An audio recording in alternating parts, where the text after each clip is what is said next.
ఆంధ్రప్రదేశ్ రాజకీయాల్లో ఒక విచిత్రమైన పరిస్థితి కనిపిస్తుంది. అధికారంలో ఉన్న వాళ్ళు ఒకవైపు, కానీ చర్చ మొత్తం మాత్రం ఇంకొకరి చుట్టూ తిరుగుతుంది.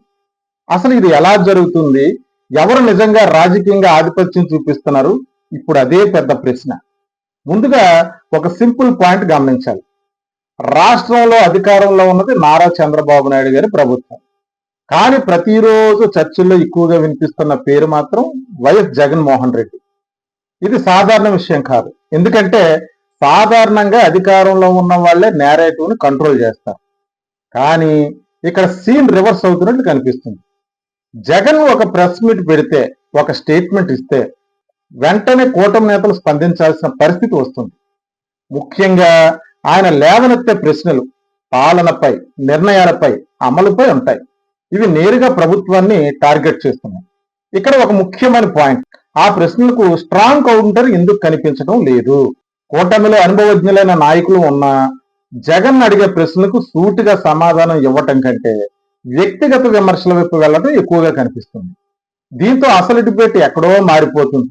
ఇదే జగన్ కు అడ్వాంటేజ్ అవుతుంది. ఇప్పుడు ఇంకొక విషయం గమనించాలి. పాలసీ లెవెల్లో కూడా జగన్ అగ్రెసివ్ గా ఉన్నారు. ఉదాహరణకి పోర్ట్లు, హార్బర్లు ప్రైవేటైజేషన్ పై ఆయన చేసిన వ్యాఖ్యలు పెద్ద చర్చకు దారితీశాయి. మళ్లీ అధికారంలోకి వస్తే ప్రైవేటైజేషన్ రివర్స్ చేస్తామని కూడా ప్రకటించారు. అంటే కేవలం విమర్శలు కాదు, ప్రత్యామ్నాయ దిశను చూపించే ప్రయత్నం కూడా చేస్తున్నారు. ఇక్కడ వరకు చూస్తే జగన్ ఒక స్ట్రాంగ్ ప్రతిపక్ష నాయకుడిలా కనిపిస్తారు. కానీ ఇక్కడే అసలు ట్విస్ట్ మొదలవుతుంది. ఇది కేవలం ప్రతిపక్ష రాజకీయమా, లేక ఒక ప్లాన్ చేసిన స్ట్రాటజీనా? ఎందుకంటే జగన్ ఇప్పుడు ఒక నేరేటివ్ బిల్డ్ చేస్తున్నారు. ప్రభుత్వం చెప్పేది ఒకటి, జరుగుతున్నది ఇంకొకటి అనే లైన్ ను స్ట్రాంగ్ గా ప్రజెంట్ చేస్తున్నారు. ఉదాహరణకి అమరావతి, ఒకవైపు అభివృద్ధి జరుగుతుందని ప్రభుత్వం చెప్తుంది, మరోవైపు ప్రతిపక్షం గ్రౌండ్ లో అంత ప్రోగ్రెస్ లేదని ప్రశ్నిస్తుంది. ఇదే డిబేట్ ఇప్పుడు పబ్లిక్ లో నడుస్తుంది. మరో యాంగిల్ పెట్టుబడులు.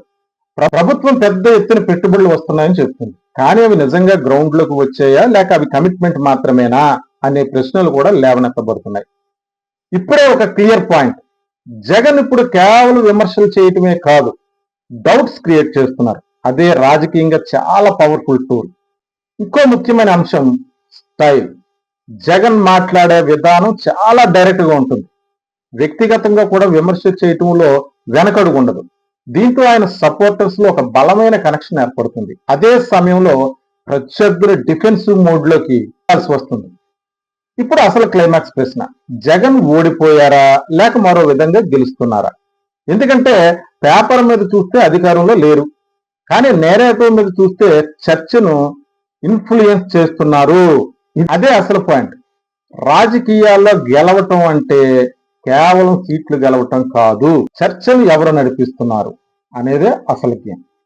ఇప్పుడు చూస్తే ఆ గేమ్ లో జగన్ ముందున్నట్టు కనిపిస్తున్నారు. చివరిగా ఇది సాధారణ రాజకీయ పోటీ కాదు, ఇది నేరేటివ్ వర్సెస్ గవర్నెన్స్ మధ్య పోటీ. ఒకవైపు ప్రభుత్వం తన పనిని చూపించాలి, మరోవైపు ప్రతిపక్షం ప్రశ్నలు అడుగుతుంది. ఇక ఈ పోటీలో ఎవరు చివరికి పై చేయి సాధిస్తారన్నది రాబోయే రోజుల్లో క్లియర్ అవుతుంది. మీ అభిప్రాయం ఏమిటి? జగన్ నిజంగా రాజకీయంగా స్ట్రాంగ్ అవుతున్నారా, లేక ఇది కేవలం పెర్సెప్షన్ మాత్రమేనా? మీ కామెంట్స్ లో తెలియజేయండి.